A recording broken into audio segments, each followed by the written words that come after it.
नमस्कार मित्रांनो, स्वागत आहे तुमचं पुन्हा एका नवीन व्हिडिओमध्ये.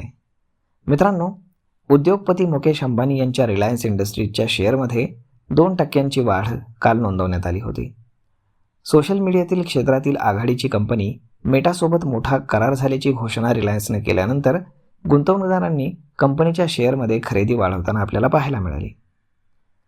सध्या हा शेअर गेल्या 6 महिन्यामध्ये 17% जास्त घसरलेला आहे. गेल्या 5 वर्षामध्ये या शेअरनं सुमारे 15% परतावा दिला असून 3 वर्षामध्ये केवळ तो 2.5% वाढ नोंदवत बंद झाला. रिलायन्स इंडस्ट्रीजनं जाहीर केलं की मेटाच्या पहिल्या AI आधारित डेटा सेंटरच्या विकासासाठी दोन्ही कंपन्यांमध्ये भागीदारी झालेली आहे. या कराराअंतर्गत गुजरातमधील जामनगर येथे 168 मेगावॅट क्षमतेचा आधुनिक डेटा सेंटर उभारण्यात येणार आहे. हे डेटा सेंटर मेटा आपल्या AI आणि संगणकीय गरजांसाठी भाडेतत्वावरती वापरणार आहे. हा प्रकल्प पुढच्या 2 वर्षात पूर्ण होण्याची अपेक्षा असून भविष्यामध्ये त्याचा विस्तार करण्याची तरतूद देखील ठेवण्यात आली आहे. या प्रकल्पासाठी रिलायन्सकडनं डेटा सेंटरचं डिझाईन, बांधकाम, नवीनीय ऊर्जेचा पुरवठा, नेटवर्क कनेक्टिव्हिटी तसेच व्यवस्थापन सेवा अशा सर्व सुविधा रिलायन्सकडनं पुरवल्या जाणार आहेत. या करारामुळे रिलायन्स आणि मेटा यांच्यातील धोरणात्मक संबंध आणखी मजबूत झाले आहेत. यापूर्वीही दोन्ही कंपन्यांनी हिंदुस्थान आणि निवडक आंतरराष्ट्रीय बाजारपेठांसाठी AI आधारित उपाय विकसित करण्यासाठी संयुक्त व्यवसाय उभारला होता.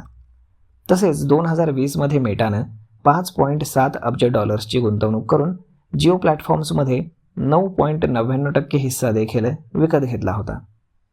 रिलायन्स इंडस्ट्रीजचे अध्यक्ष आणि व्यवस्थापकीय संचालक मुकेश अंबानी यांनी सांगितलं की या प्रकल्पामुळे जामनगर हे हायपरस्केल AI कम्प्युटिंग एक महत्त्वाचं केंद्र म्हणून विकसित होईल. तसेच हिंदुस्थानच्या डिजिटल पायाभूत सुविधांना अधिक बळकटी मिळेल. रिलायन्सच्या मते जामनगरचे भौगोलिक स्थान या प्रकल्पासाठी अत्यंत अनुकूल आहे. इथे नवीनीकरण ऊर्जेची उपलब्धता, खारं पाणी गोळा करण्याची सुविधा, पाणबुडी केबल लँडिंग स्टेशनची जवळीक आणि जिओच्या फायबर नेटवर्कद्वारे उत्कृष्ट कनेक्टिव्हिटी उपलब्ध आहे. कंपनीने सांगितलं की हे डेटा सेंटर मुख्यतः रिन्युएबल एनर्जीवरती चालवलं जाईल. तसेच कूलिंग व्यवस्थेसाठी खाऱ्या पाण्याचा वापर करण्यात येणार आहे.